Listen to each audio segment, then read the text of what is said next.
Hi everyone, I'm John Higgins, contributing writer to Film and TV Now, and I'm delighted to welcome one and all to this interview special with Alex Liu and Leonardo Neri, the co-directors of the brand new documentary, A Sexplanation, which is the Valentine's Day special screening of the upcoming Paris International Film Festival 2022, which takes place between the 10th and 20th of February.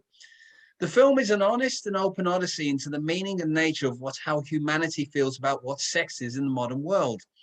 Alex and Leonardo, a warm welcome to you both. I just got to say, because I love this documentary. I mean, to be honest with you, anybody who was, you talk about it in the film, but anybody who has felt awkward about sex, and as a red-blooded heterosexual male, I'm as guilty of that as anything. I mean, having an older brother who seemed to be more clued in. But I just want to start off with, what exactly was the start-off point for this documentary? Yeah, I mean, I guess, I say over and over, it's just been this, like, I needed to exercise these demons one way or another. And I tried drugs, alcohol, really unhealthy habits, and that didn't seem to work very well. And this was kind of a way to do it. And so, yeah, my background is a science and health reporter. I was pitching a lot of stories around sex education, but in America especially, those can be really difficult to get across the finish line. So, I had this passion to help people understand what is this thing we call sex, because I think we all have such poor education, especially in the US. We would get what we would probably call pregnancy or disease education. It's not really sex education. Most people want to know, how do I have this thing called sex go well for me and my partners? How do I incorporate this into a healthy life? And I felt like no one was doing it. And so, rather than scream in the wind and just kind of let that anger burn, I had this background, I had this passion, and so I just started shooting a bunch of interviews. But it wasn't until Leo came on about a year into the process where we really started to hone a narrative, and he's kind of the guy who pushed me to kind of make this a more vulnerable, open story about why I'm doing this, my life, and hopefully helping other people see how we're all very similar and kind of in the same kind of soup of sexual shame. Okay. What about yourself, Leonardo? When you came on board, I mean, what were the things that you kind of sort of coordinated and structured to sort of make the documentary into what we see? I mean, well, to Alex's credit, we have this amazing interviewer, and later throughout the process became the interviewee to a certain extent, where we began interrogating Alex's motivations and why he is making this film, which running in the background, when I was brought on board, Alex went into great detail to describe his frustrations and why he was making this film. And a lot of the interviews that had been shot were really fascinating, very engaging. But what we weren't necessarily getting in the narrative was, why does it matter that Alex is telling this story? So I think he's giving me a little too much credit. We came to this idea kind of as we were discovering the narrative of the story, why it was important to have Alex as a character in the film, which hopefully, if audiences watch, can support why he's ultimately in the film and resonate with him as a human being and sexual being even. Yeah. Well, I think it works very well, because I think what was wonderful was you created a level playing field. I mean, throughout the film we get all this kind of interesting, enlightening information and about what definition and re-clarification what it all is. I mean, you have some interesting perspectives, including one representative of the Kinsey Institute, a lot of people dealing with it, which was great. I mean, following on from that, I mean, the film brings up some surprising revelations about people's attitudes to sex. I mean, were there any? I mean, in the 81 minutes of the film, I mean, were there any perspectives that didn't make the final cut that surprised you? Yeah. So many people we wish we could have kept in the film that just it didn't fit for many reasons. We spoke to an asexuality researcher. She's in there for a little bit, but we didn't get the full breadth of what she does. Sexual orientation researchers. We went to a trans health clinic in San Francisco to understand kind of transgender issues, gender issues. And frankly, what we found is that I think we're all at such a very embryonic stage of understanding what sex is, understanding who we are as sexual beings, to bring in kind of the queer, kink, asexuality, trans issues require probably its own documentary to do those topics justice. So unfortunately, those didn't make it in, but we hopefully have been able to touch on them in a way that gets you a little more open talking about those issues if we didn't really delve into the nuances of all those different topics. Okay. I mean, obviously, it starts off with your own relationship with your parents and your friends. I mean, that's the start-off point of the film. I mean, how has your relationship changed? I mean, we do mention it, it's touched on at the end of the film, I think, but also how has I mean, since you made the film, I mean, how has the relationships evolved and changed? Yeah, I think that the best, I think especially for my father, after watching the film, he's always been kind of supportive but apprehensive about me doing a sex documentary in which I'm open, honest, vulnerable. We shot these interviews, but he had no idea how they'd be used. And he knew what the content was, and I'm sure that made him nervous. But after seeing the film, I mean, it was very nerve-wracking to have him watch the film. Those kind of 90 minutes are some of the most kind of harrowing of my life. But he got it, and that was just so huge to unlock a part of our relationship that previously was kind of off limits. So it's not that we talk all the time about sex now, or we're completely super open. There's still always going to be boundaries and barriers there. But it just feels like we have a more open, free relationship, and he understands what I'm trying to do as a filmmaker, which I think most artists, that's the most they can hope for, and so that's been great. Yeah. Okay.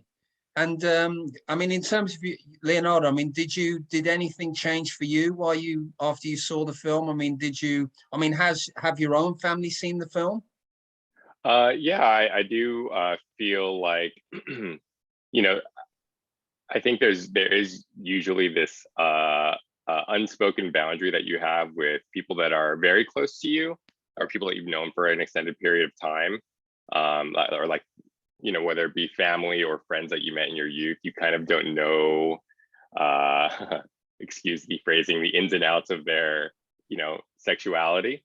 But I think I know since making this film, people have become a lot more comfortable speaking to me about sex. And as Alex mentioned, there still is that kind of threshold that you might not ever cross, especially with your close family. But I have now brothers and sisters who have children, and having open discussions about not passing on shame and how they're raising their kids to be more open, and for the parents to model being more approachable adults.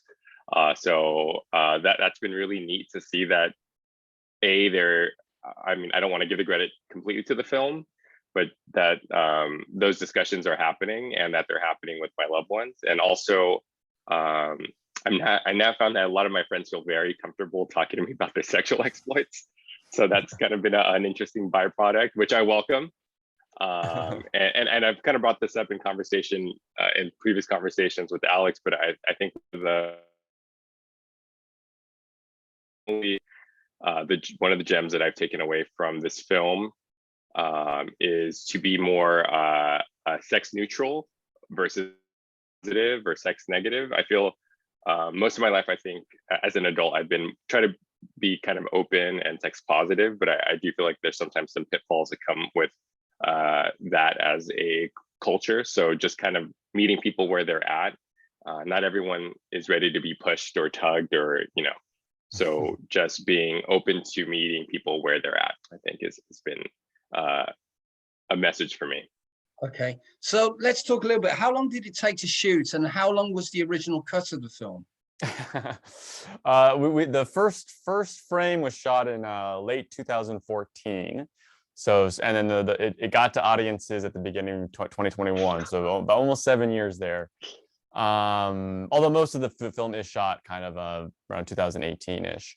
Yeah, and I think it's been quite the journey. As a first-time filmmaker, of course, you think it's going to take much shorter than it will. You think that audiences will be there longer for what you will, I think, we probably have a 3-hour cut somewhere out there, and you realize very quickly that, especially when it's a talking head, documentary where there's a lot of experts are talking heads, people often say like, oh, I want more, but you really don't. You really don't want to spend more than 3 or 4 minutes with each expert. So I think we were like I said, there's a lot of great interviews that ended up on the cutting room floor, but we need to be brutal about telling a story, and so a lot of interesting tidbits just couldn't make the cut. Yeah. Okay. Yeah. I mean, yes. Sorry. Go on, Leah. I was just gonna add. Yeah, it was we did have a lot of interesting interview subjects that we just wanted to keep collecting to see where the story would take us, but so hence taking 6 or 7 years in addition to having full day jobs. But it was definitely an education of an experience. So if you're trying to make a movie, make sure you do it with someone you like. Okay. My next question is actually one thing that did surprise me. There's a very funny moment in the film where you ask the question, how do you define sex? And you go to the sex experts, and even they can't define what it is. Yeah. I mean, obviously, did they help? In what way did they help shape the documentary concept for their own perspective? I mean, obviously, with the research and the discoveries you had, did they in sort of help you shape things? Were there things that they didn't want to talk about or whatever? Well, how did that work? No, I don't think so. What do you think, Leo? Was anyone that didn't want to? Yeah, I think for the most part, especially sex researchers, they're so starved for media attention, for research dollars, because we really don't value the work that they do as a culture. So they're happy to talk to anyone about everything. And I wish we could put more of this stuff in, but I think they're already at such a high level in terms of understanding the complexity of sexuality that most of us, including myself, really aren't at. So it would just take so much more time to let the research that they're doing, the insights that they have, really land. But yeah, I think the best part about going to Vancouver in that sex conference was, asking, 7 or 8 premier sex researchers about all my deep, dark shames, fantasies, and them telling me kind of the same thing, and getting used to that process of sitting with people and being really open and vulnerable. And they were great to do it with, because they hear way more than I ever. I'm actually quite boring, I've realized, when it comes to my sex life. So that was a really helpful way to kind of start a lot of the crafting the narrative. Yeah, and the beauty of taking your time and making a film and sitting for tons of interviews is sooner or later you start to sift through what is being said across all of these different subjects, and you find that we get themes that are kind of being repeated, like shame, silence, and the fact that even the most advanced sex researchers don't have a keyed-in, locked-down definition of these concepts that I think like your average person automatically assumes that they know what sex is, but we really should take a second to think about what it actually means. Okay. And I mean, one of the things obviously the integral part of it is we also see in this film, I mean, the surprising thing about parents and children. At one point, there's a little thing, which I think is one of the funniest things in the film. There's that kind of, naive innocence and stuff, which is quite good. And I love that early sequence where you asked adults to identify parts of the male and female organs and stuff, which I thought was hilarious, because we haven't in England, we normally learn about that stuff when you're 11 years old as part of your combined science, but then you sort of ignore it, but you giggle about it at the time. Were there any funny anecdotes from those moments that actually went beyond what you expected?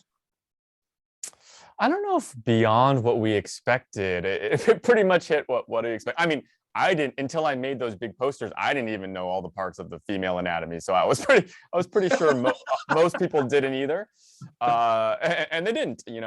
So I think it was, but it was a great thing to do, I think, in a public space, because you get that feeling that people were raring to talk to us, and kind of the joy you get in being able to talk about this in such a public place was kind of the first inkling, like, we might be onto something, because people really want to talk about these things. They just don't know how, and they're not given that permission. So obviously, as this is pretty educational, are you planning after Paris to show the documentary to schools and colleges as a point of reference? Yeah, that's the plan. We already had some interest last fall when universities were coming online, and sadly they're all kind of shutting back down again in the States. But yeah, a lot of like, for new freshmen, that kind of stuff. We're definitely trying to angle, hopefully, that especially for 18-year-olds, college freshmen, that kind of thing. Um, uh, Hoping to get those people to see it, because that we think that's going to be our sweet spot for sure. Okay. And two final questions. I mean, obviously, you talked about how your relationship has changed with your parents. I mean, how have you evolved as human beings doing this documentary? And are there any stumbling blocks that you still want to overcome? Yeah, I mean, just the process of making a movie, I think, has changed both me and Leo. You deal with patience, you deal with all the different ins and outs. I talked to another filmmaker on the film festival circuit, and she was like, making a film is suffering, and it is, but you're willing to, once you make that final product, you kind of, you realize why you're doing it, the suffering is worth it, that sort of thing. But I think, yeah, in terms of my sexual, who I am as a sexual being, I often say I feel like I'm still spiritually kind of a 5-year-old, that I've deadened and not examined these parts of the spiritual aspect of sex and why that's so important to me. So that's something that's been fun to kind of explore and uncover as time goes on. Sexuality is this constantly moving thing that I think that if you lean into and open yourself up to, it can open up so many different sides of yourself and so many different just amazing intimate connections that I think you might not have thought were possible. And so that's just been a daily process, but one that's been very worthwhile. Okay. And what about you, Leonardo? I think, I think I've just kind of learned to be a little bit more patient with myself and patient with others. And I think just kind of embracing the fun, playful aspect of what it is to be human, what it is to be sexual. It's a playful thing. It's an honor to get to be a sexual human being, So just trying to respect that, and also to just allow myself to be a little more curious and not to be scared of that curiosity. I think it's really kind of helped to take the dread and the fear that I think a lot of us are just in. It's just ingrained in our psyche, and it kind of really affects who we are as human beings. So just kind of trying to air that out and let it all just breathe and hang out in the open. Okay. Yeah, people often ask, are you rid of sexual shame?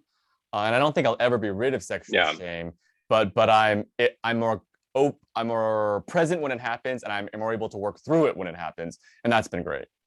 Yeah, it's like a constant exercise to check yourself, and I think it's a worthy endeavor for everyone. Yeah. Okay. And finally, wrapping up, I mean, what are you two most proud of about this film? Finishing it, just finishing it. I'm so proud that both of us were able to get to this point.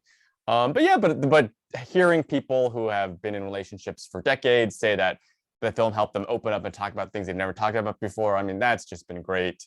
New parents who are saying they now feel more comfortable how to raise their kids, that's just been so great. Okay. Well, thank you, Alex and Leonardo, for your time and insights today. I've absolutely been it's been nice to chat with you a bit more about the film in a more expanded way.